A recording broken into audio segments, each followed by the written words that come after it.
Welcome to SMMT North. This is a day when we get to drive many manufacturers' cars, especially cars that we've not actually managed to get our mitts on yet. Welcome to Planet Auto SMMT edition.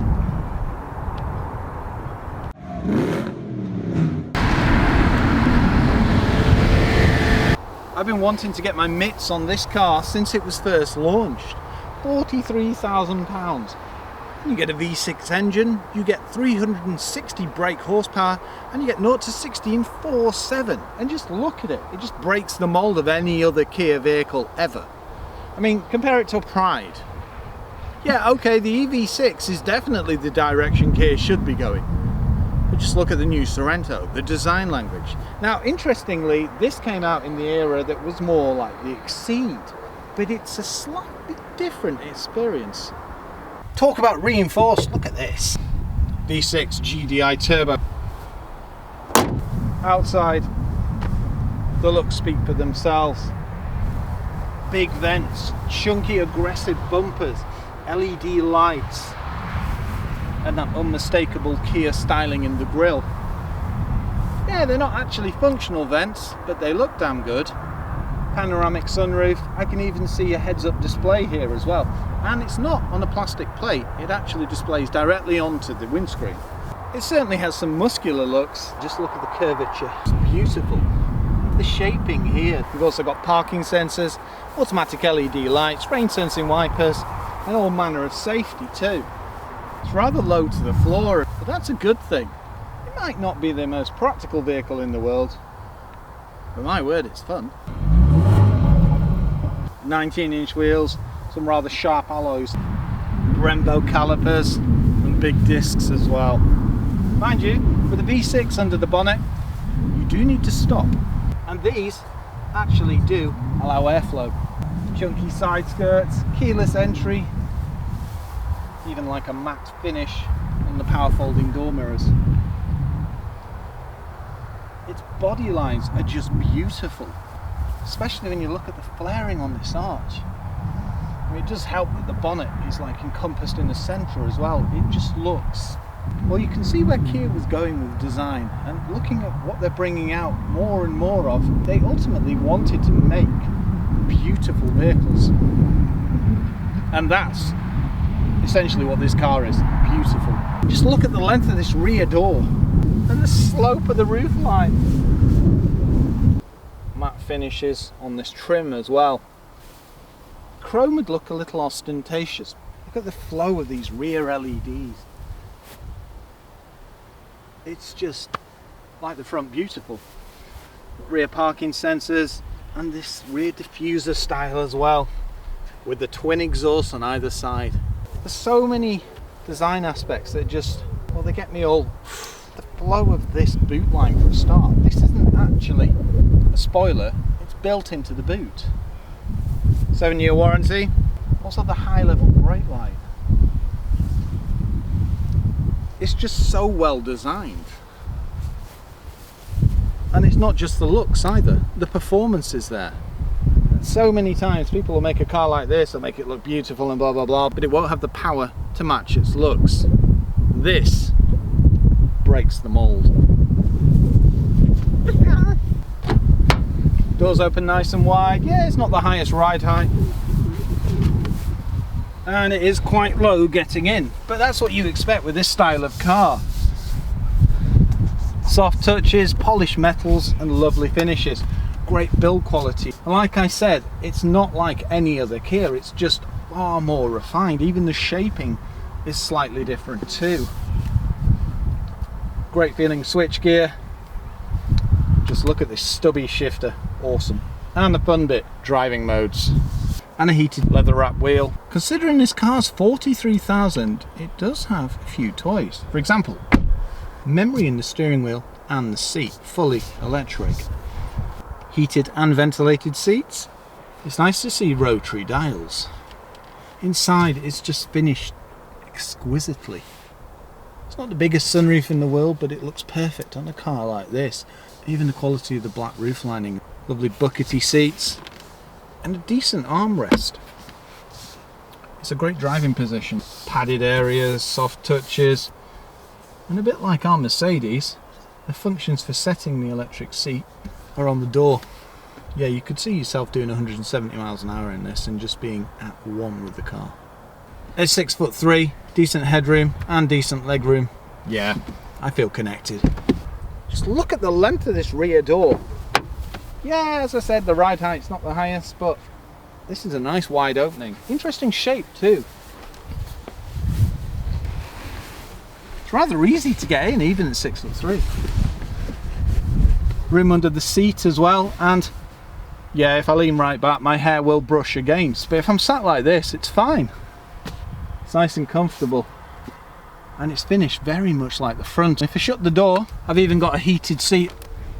And sat like this, I've got a perfect view out. So many times in coupes, it kind of shaves off where I can see, but no, perfect.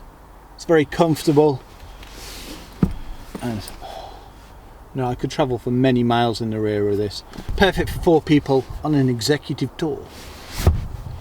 Airbags around the vehicle and ISOFIXes. What more could you want? Oh, of course, 12 volt and a USB. And look, Trizone, and the retro vents just work.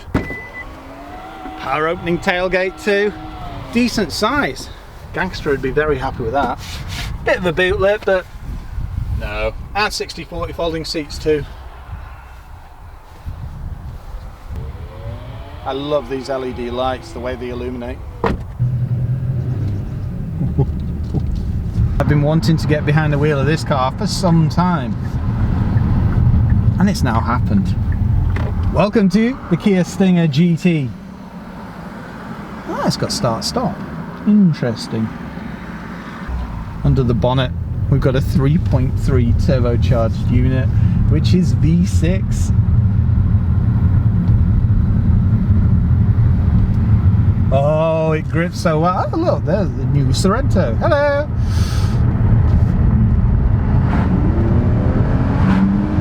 Oh! Ah, yes! Fun! That is punchy. Yes, it is. Well, 0 to 60 in 4.7 seconds, though, isn't it? And it'll top out at 170. Oof. 361 brake horsepower as well. Newton meters 510. And I think a Quadrifolio's 600. Yeah, this can shift. And the sound! Oh. And it grips the road really well, doesn't it? Oh, it feels like it's glued to the road. It's the feedback through the steering as well. I mean, we're in sport mode, so you can tell that it's really set up. Seems to be raring to go, actually. Yeah, that's it. It's not holding back. I think sport will do for this little road run. Yeah, this is just a teeny tiny jaunt, isn't it? It is. The suspension's very good. Yeah, it's very comfortable as a passenger. Well, there's no body roll, but not that you'd really expect it in something like this. Oh, that sound! That is a growl, isn't it? I was going to say, this is just going to be me flooring it, isn't it? Yeah, there's going to be blips aplenty. That's the only reason I've wanted to drive this car, because everything else we've driven from Kia, we've driven Stonics, we've driven Sorrentos, we've driven Exceeds, and they're all very good SUVs and interesting cars with different technologies, but the Kia Stinger GT is just so different to the rest of the vehicles. It's like a racing coupe. Yeah, it's a driver's car, isn't it? Yeah. Yeah, and that's it. You're right. You've been wanting to get behind the wheel of one for a long time. I have. I just wish I had a racetrack where I could do 170. It's too easy to exceed the limit. Far too easy. Well, that's it. You get up to the limit pretty quickly. We'll get a nice bit of quiet road. We'll stop and we'll do a bit of a 160. Right, there's nothing behind. So let's do a proper launch. Okay. Are we ready? So 0 to 60 in 4.7 it claims. So.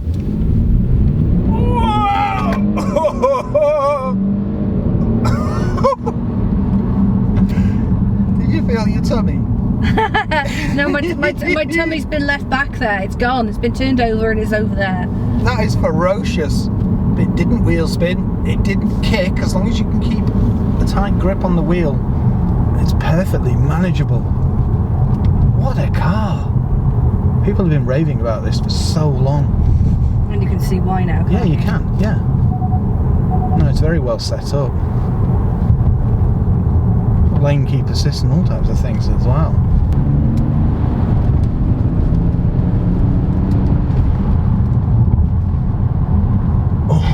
That handled remarkably well, didn't it? Oh, It's not the best of roads. No, a gearbox is sublime. It's such a smooth transition.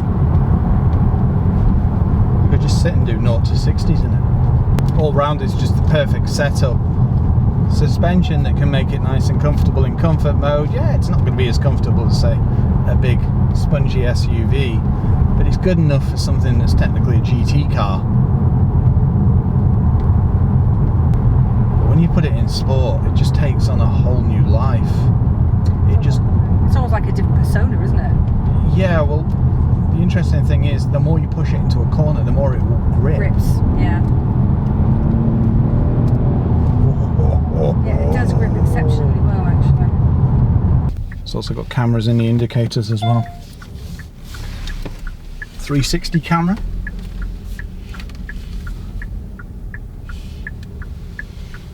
The other thing is, it's quite quiet. It's only when it's under load that it's raucous, but that's when you want it. Whoa! Kick out there. Ah, yes. Sexy. That did not take long at all. I dread to think how quickly this will get to 100, to be honest. Too quickly. No. Now that's clever. In the hood, if you exceed the limit by 1 mile an hour, it will go orange. Nice and easy to see.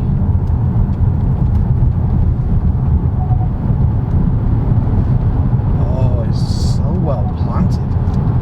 Get a bit of tyre noise, but you kind of expect that with 20s. It's cornering. Brakes. Yep, immense. Good brakes. Sport box, the way it learns, it'll just hold and hold and hold, but then when you put it in comfort or any of the other modes, it then adapts the vehicle too.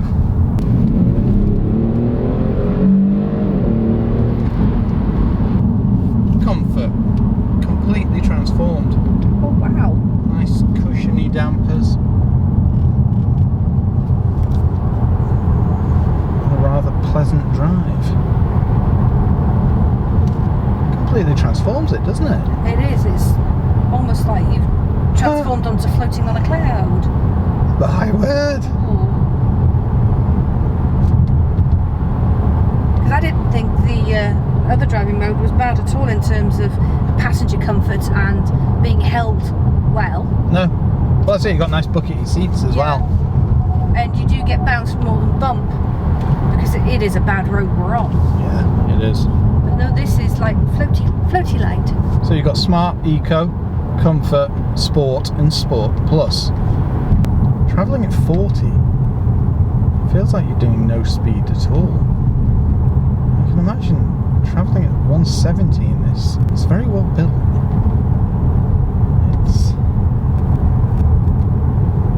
It's everything that I've read about it, to be honest.